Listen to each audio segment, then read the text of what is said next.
Սպերջենի աստվածաշնչյան ընթերցանություն ամեն երեկո, ապրիլի 6 Տիրոջ անունով կջարդեմ նրանց։ Սաղմոս 118-րդ գլուխ 12-րդ խոսք։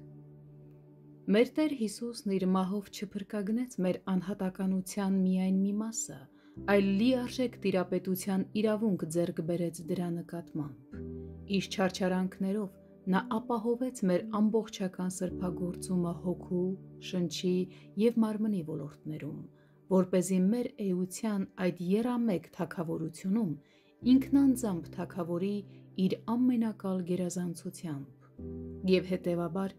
այն նոր բնությունը, որ Աստված է պարգևում ամեն վերստին ծնված մարդու, պիտի հաստատի Տեր Հիսուս Քրիստոսի իրավունքները։ Ով իմ անձը, քանի որ դու Աստծո զավակ ես, պիտի նվաճես քո էության բոլոր անառիկ բերդերը և քո բոլոր ցանկություններն ու կրքերը հպատակեցնես Հիսուսի շնորհառատ իշխանության արծաթե գավազանին։ Երբեք բավարարված մի զգա քեզ, քանի դեռ իր սեփական արյունով քեզ փրկագնաց օրհնյալ թագավորը չի թագավորել քո սրտում, որ այնտեղ հաստատի իր գերիշխան թագավորությունը։ Հիշիր, որ մեղքն իշխանություն չունի մեր անհատականության որևէ հատվածի վրա։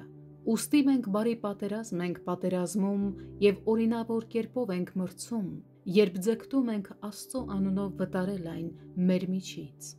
Ով իմ մարմին, դու Քրիստոսի անդամ ես, միթե կարող եմ հանդուրժել քո հպարտությունը խավարի իշխանին։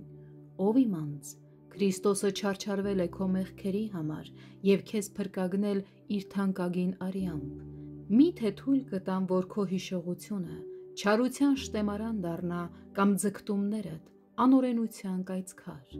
Միթե կարող եմ թույլ տալ, որ դատողությունս ապականվի սխալներով կամ կամքս շղթայվի անիրավության կապանքներով։ Ոչ, ով իմ անձ, դու Քրիստոսինն ես և մեղքը իշխանություն չունի քեզ վրա։ Քաջալերվիր սրանով, ով քրիստոնյա, մի ընկճվիր, կարծես թե քո հոգևոր թշնամիները երբեք չեն կարող կործանվել։ Դու զորու ես հաղթելու նրանց, սակայն ոչ քո սեփական զորությամբ։ Նրանցից ամենատկարն անգամ չափազանց ուժեղ կլինի քեզ համար, սակայն դու կարող ես և անշուշտ կհաղթես նրանց գառան արյունով։ Մի ասա ինչպես վտարեմ նրանց, չէ որ նրանք ինձանից մեծ և հզոր են, այլ կարողության համար ամենակարողին դիմիր ու խոնարհությամբ սպասիր քո Աստծուն, և Հակոբի հզորը անկասկած օգնության կհասնի քեզ ու դու նրա շնորհքով հաղթության երգը կերգես։